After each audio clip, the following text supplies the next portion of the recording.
เอาผ้าให้แม่เอาผ้าให้แม่นี่หรอลูกได้บ้างมั้ย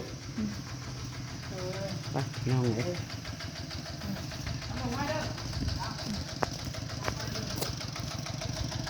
โอ้ย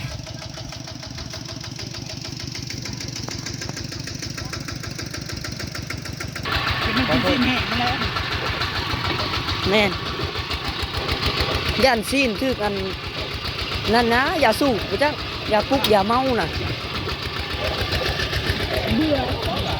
เบื่อได้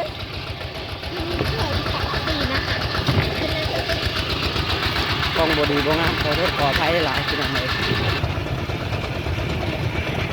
ให้กระเจ้าไปก้อนรถให้กระเจ้าไปปุ๊กหมอด้วยขี่รถจักรไปก้อนรถไปปุ๊กหมอท่า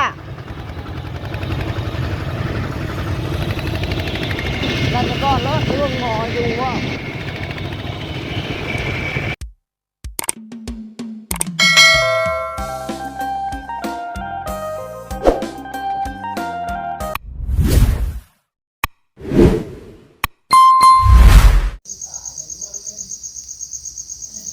สบายดีและสวัสดีพ่อแม่พี่น้องFCที่หักแพงเบิร์ดสู่คนพี่น้องเลยเนาะ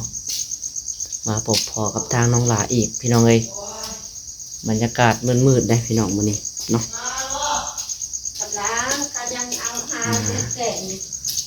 โอ้โหนี่พี่น้องเลยมีข่าวไล่เนาะมื้อนี้เสียวทางน้องจอยเพิ่นส่งลงบ้านด่วนพี่น้องเลยทางน้องเกิดกับมาส่งกันนะครับรถไถออกมาพี่น้องเลยตอนนี้ก็เป็นเวลาพี่น้องเนาะนี่4 โมงพี่น้องเลยเนาะยังเศร้ายังเลยแต่พี่น้องเลยแต่ผู้ว่าเพิ่นไปกินยังมาพี่น้องน้องหลาบุหูนะเนาะนอนอยู่ในผู้ตายแหละจะเป็นอะไรบ้างเนาะ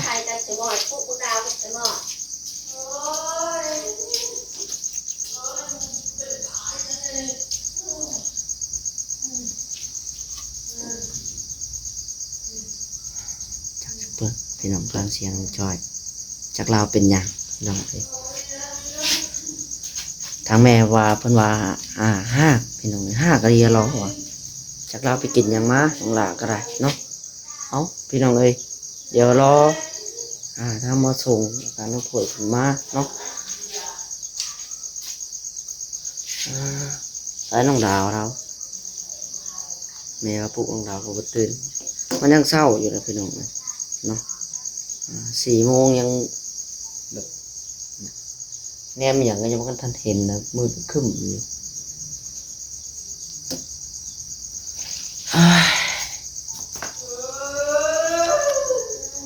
เป็นอะไรจ้อย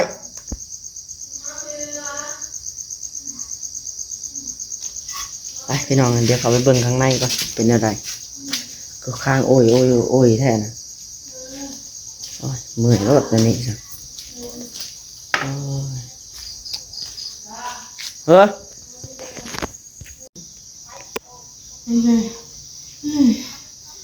เป็นอะไร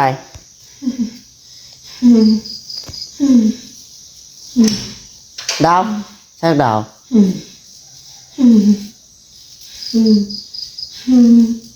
จักจ้อยเป็นยังจักเพิ่นไปกินอยู่จังมากโอ้โห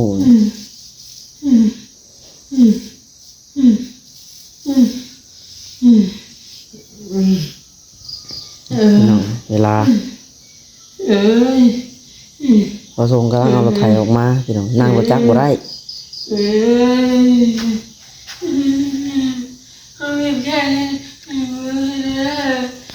หมูกันนอนนะ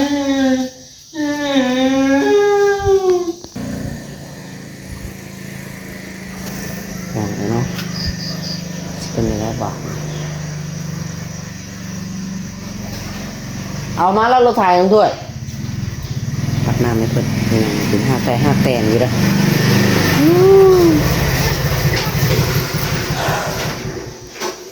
นั่นแหละบอกอย่างไม่เคยฟัง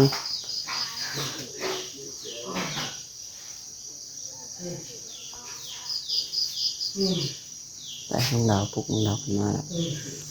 เป็นยังถ้วย กินยังมาบ่ ก็กินอย่างก็ปิ้งซิ่งหมา ฮะ กินปิ้งชิ้นหมา ปีชิ้นหมาเอาหมามันจะใส่อีก หมาตายแล้วตายอีกชาวประเทศแล้ว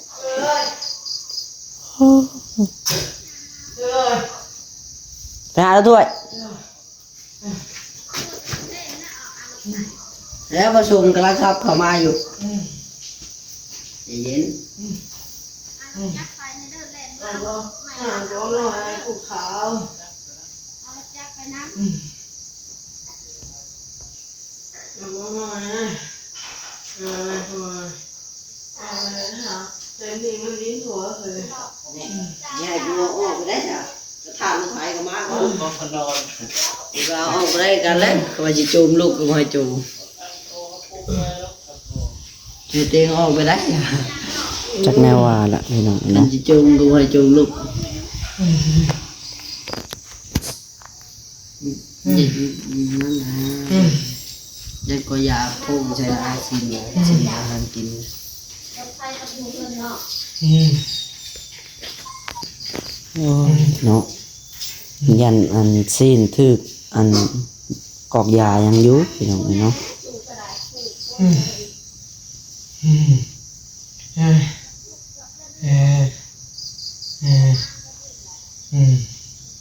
แค่รถไทยเอามาละ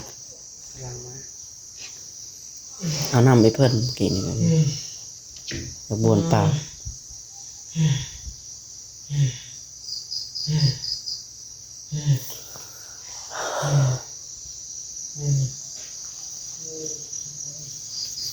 ไปชิอยูนะเพิ่นพี่น้องเนาะนี่ก็ได้ถ้ารถไถมาก่อนมีส่งกระถายละไปยี่ซอยอย่างไรได้จะเบิ่งอะไรพี่น้องเนาะนี่ก็ได้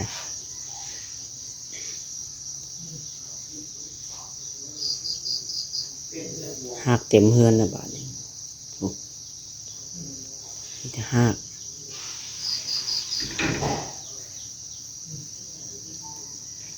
ทางหลายจะอยู่บ่ได้พี่น้องจะออกมานอก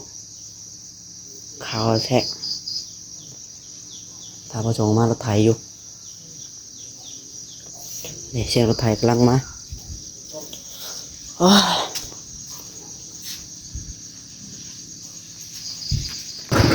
ไปเส้นของเลยบรรยากาศมันมืดเลยนะเป็น เป็นอะไรมันกินสไตล์ไปแล้ว จะไปกินยังมาพอจงเงึดแล้วบ่า เราต้องกินเนื้อตับของเราด้วยครับแม่นบ่รถ แม่นเนาะ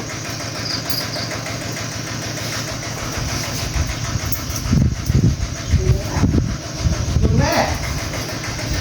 เฮ้ยลงไปก็ถามกันเนาะ ลูกบ่ได้ดอกเขาบ่โซมเอาโซมไหมดอก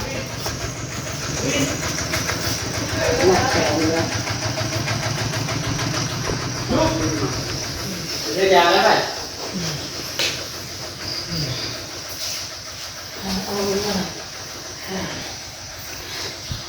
ไปส่งยาของเนาะ เอาผ้าให้แม่ เอาผ่าให้แม่พี่หน่อยลูกได้บ่หวิด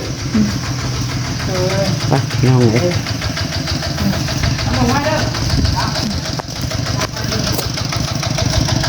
โอ้ย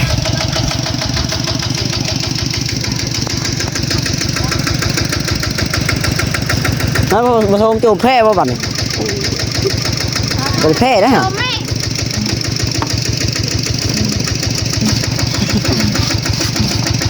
ภาษาหน่อยคือรถเด้อบ่ยังบ้าได้พุ่นล่ะ จะนับได้จ้ะ วินเด้ เด้ๆ บ่วินก็ เอามาได้ไหมคุณ วินก็หักแต่หักแตนคือกัน ๆได้อยู่เด้อได้อยู่เด้อ ไปแล้วก็ ได้อยู่เด้อ รวมว่าอันกินซีนอย่างขี้นกับขี้นเนี่ยตากแห้งมันกันไปช่างตกยาอย่างถึกเมาคือถ้วยทองไปนั่นจัก กินซีนหมาว่ะ กินมา มันโชว์มองมันอ่ะอย่างได้อยู่เนาะเอาไปดูเรื่องกันเนี่ย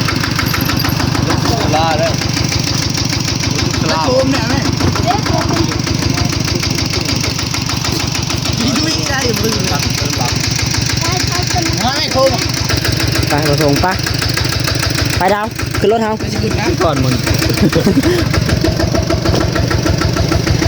ถูกนั่งทางโคตร บ่นั่งนะนั่งอยู่ที่ก็ได้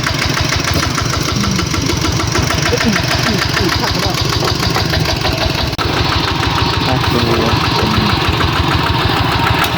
ยังแบบมืดอยู่เลยเอาไปเบิดเพื่อนบ่น้องดาว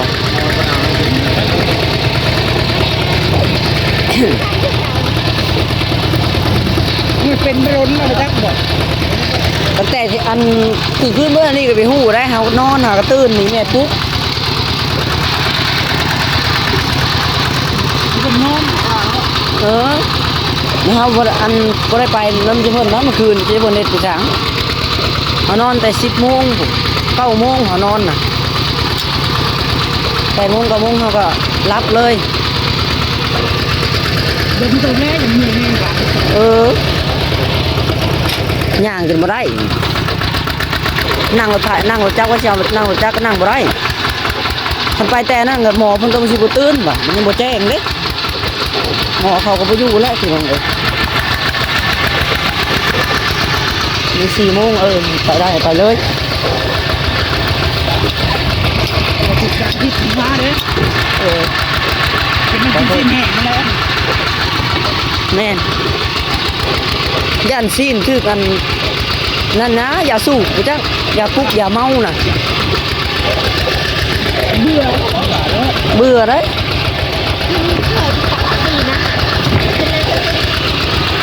กองบดีบ่งามขอโทษขออภัยไปใส่เอาจังหวะเลย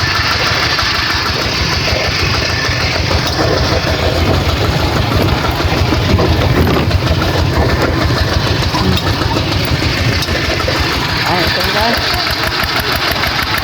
ไม่เห็นไม่ได้สินะ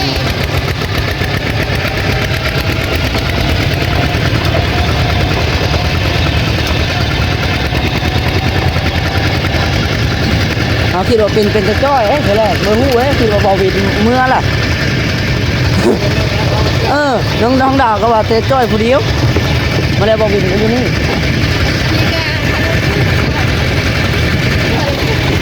เก่งเป็นจังเลย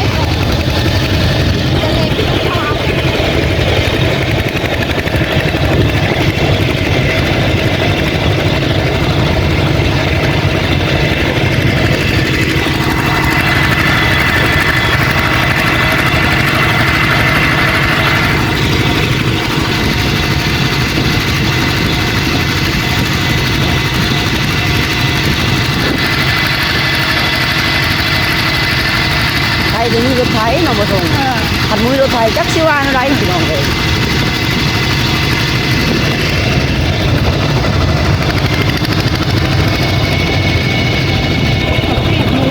เอ้ย5 โมงพอดีเนี่ย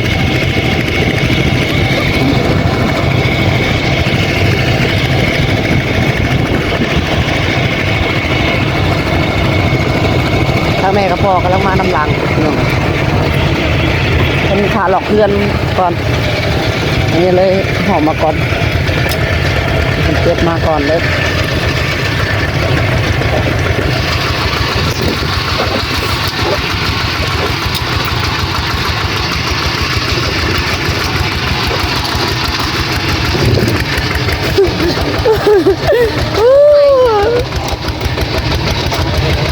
ทางกระทางเงี้ยอยู่แท้เนาะที่เราต้องพูดแข็งยาวหองจอย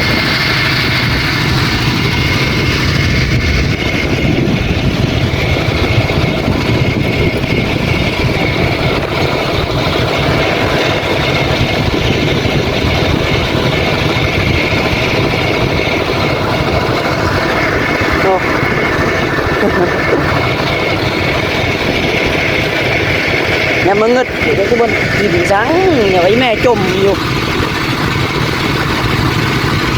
nên phá phá tiền xín rồi khi nào vật máu với cùng quân nơi rồi thì tìm ra lao vào con đó đúng rồi vắng và đồng thế kín nói đéo mà bộ máu กินได้จริงครับบ่มั้งก็นั่นแหละว่าสองคนจะเบิ่นว่าที่ก็ตัดไป5 แตกเลย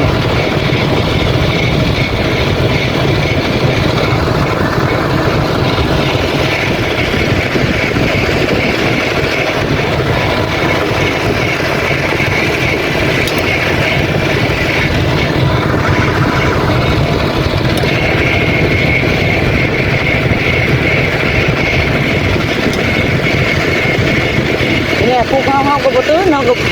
นั่งนอนเนาะช่วงมันกำลังโอ้พี่น้องเอ้ยบ่าย1 ตี 1 11 โมง 11 โมง 12 โมงเนาะไอ้เสียนี่เอาไป11 โมง 12 โมงก็ตื่นแล้วน้องหลาก็ได้บางคนให้นอนรับลึกซ้ำกูเกิดมาบ่ได้จะตื่นนะโอ้มบ่วินบ่ได้มาบ่ดาวแม่เราประตูบ่ห้องเลยแม่เราหนาวจังจำรู้แม่หนาวบ่เย็นมาจากตัว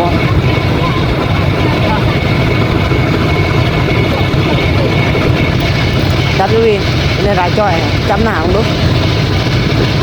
เล่นอะไรคิงนะอุ่นอยู่บ่แต่ว่าคิงห้อนคือคิงไข่มานำตัวรุ่นเลยปกติคิงคน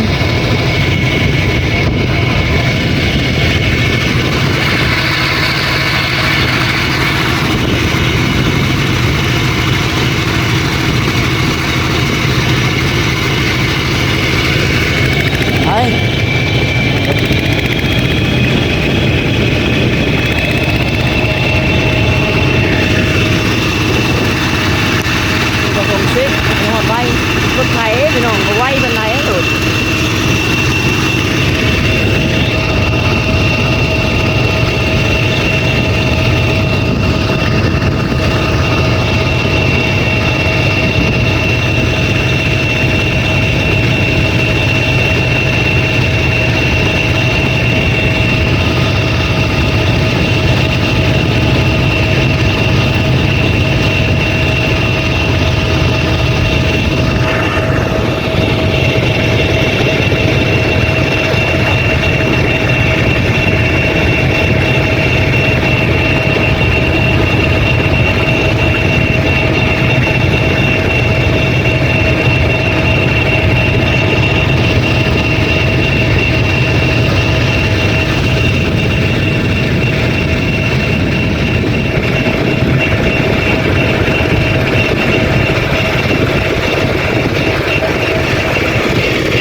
เลย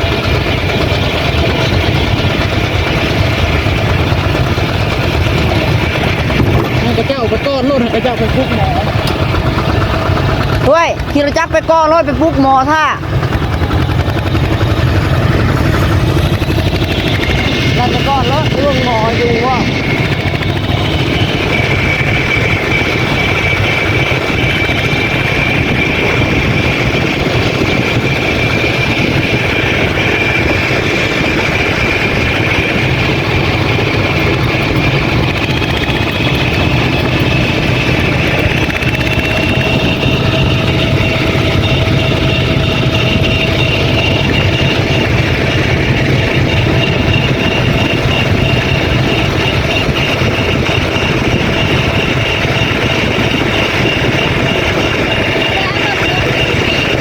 เอาแล้ว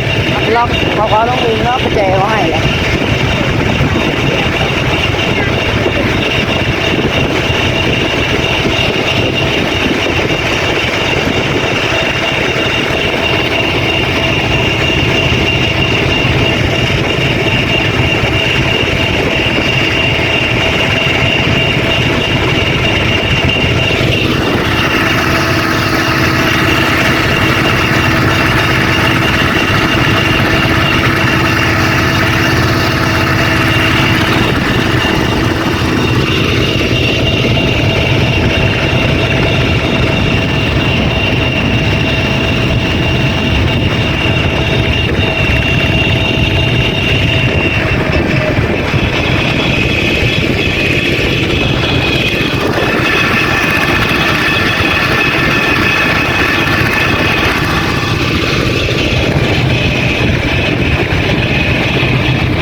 ไม่ขับไปห้องไหน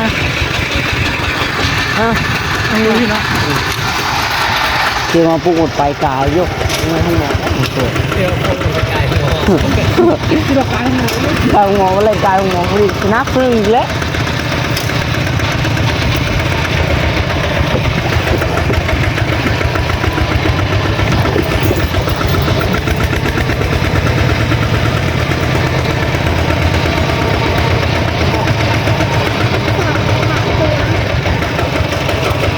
หมออยู่ป่ะขอเอา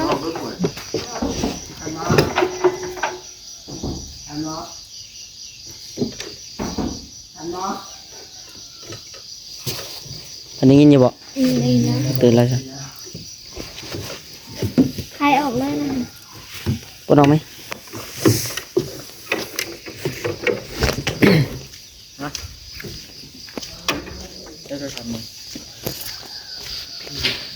ลุกเลยไหมลุกไปยักจะมือเข่าน้องเลยอาชีพได้เข่าน้ำเพลินได้กล่องเนาะเข่าเตโตนี่แหละ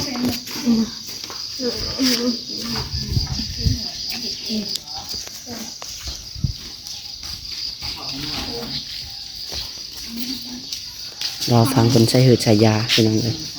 เป็นจังไร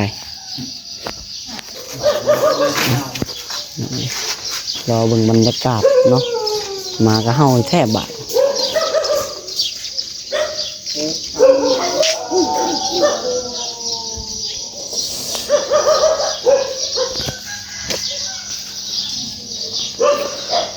ผสมก็หอบเลยเนาะตัวก็ไม่ได้ใช่น่ะตัวไม่ได้ใช่จะเผาเนาะเอามันยังเศร้าอยู่เนาะผสมนี่กำลังนอนเนาะกำลังนอนพี่น้องเอ้ยทางไหนมาล่ะ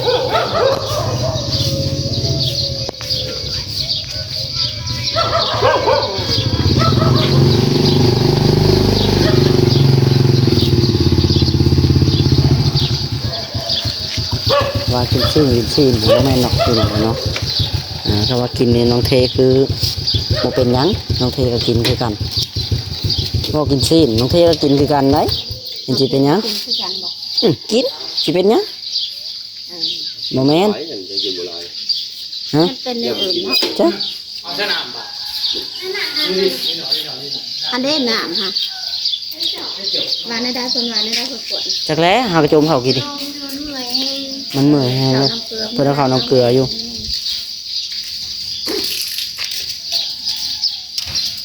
น้องถ้วยมื้อนั้นเอาแม่น้องจ้อยมาเบิ่งเดี๋ยวว่าเป็นหันเป็นนี่บ่บอกกันจักบี้ เมื่อสองคนรถคนละคัน คนละ ไปไหมเท่ ไปไปคู่กัน บ่ไปได้ผู้เดียวเอารถคนละคันไป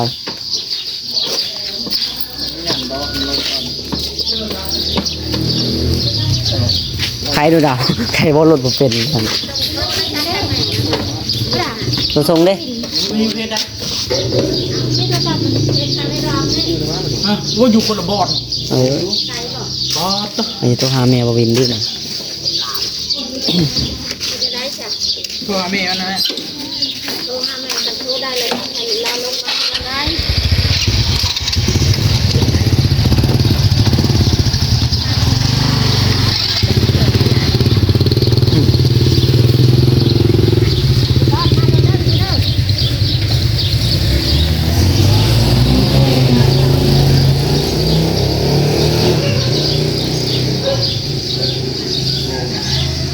จังไรก็รอเบิ่ง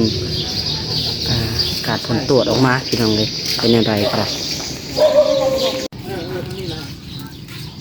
มาพี่น้องมาจนแจ้งแล้วบัดนี้เท่าสงบลงหน่อยหนึงเนาะใส่ยืดใส่ยาแล้วก็คือว่าใครแน่ว่าหายใจมนแน่หากออกมาพี่น้องเลยออกมาแต่เผาคนเมื่อกี้นี่แบบนี้ บ่เวียงนะ 5:42เนาะนั่นแหละพี่น้องเลยบอกน้องก็ซ้ำบอกพี่ช้างบอกบ่เคยฟังเป็นมาระยะหมู่ได้ทีละ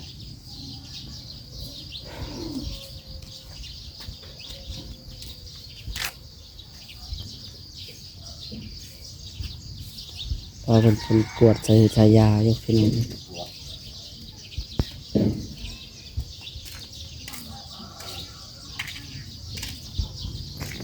ใครๆเนี่ยได้เลยเนาะ เลยน้องจ้อย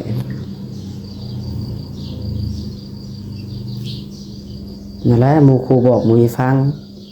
ผมบ่ได้ฟังได้เพิ่นบอกยากคือหยัง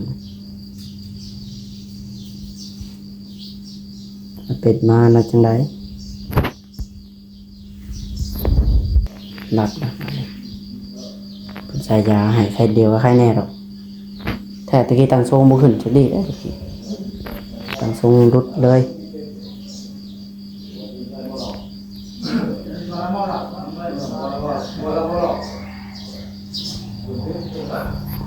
ถ้าพี่น้องมารอให้น้องมันพักผ่อน มาเป็นเอาหยุดตื่น ว่าแล้วเนาะ เอาพี่น้องเลยโอเคสำหรับคลิปนี้ก็ได้สิขอตัวไปก่อนพี่น้องเลยเนาะตอนนี้ก็อยู่ในห้องหมอลงสุขศาลาอยู่พี่น้องเลยแต่ว่าถ้าว่าใส่ยาใส่หยังบอกใครแล้วก็สิลงไปต่อลงเมืองพุ่นแหละเอาจังไรการรอติดตามอาการเพื่อนำกันพี่น้องเนาะเอาจังไรก็สบายดีแม่ชีเบิดสุขุสุขคนพี่น้องเลยโดยสบายดีพี่น้องเนาะ ยาเนาะ ถ้าเอ้ยเพิ่นก็มาแหละเนาะเอ้ยเพิ่นละบ่คิด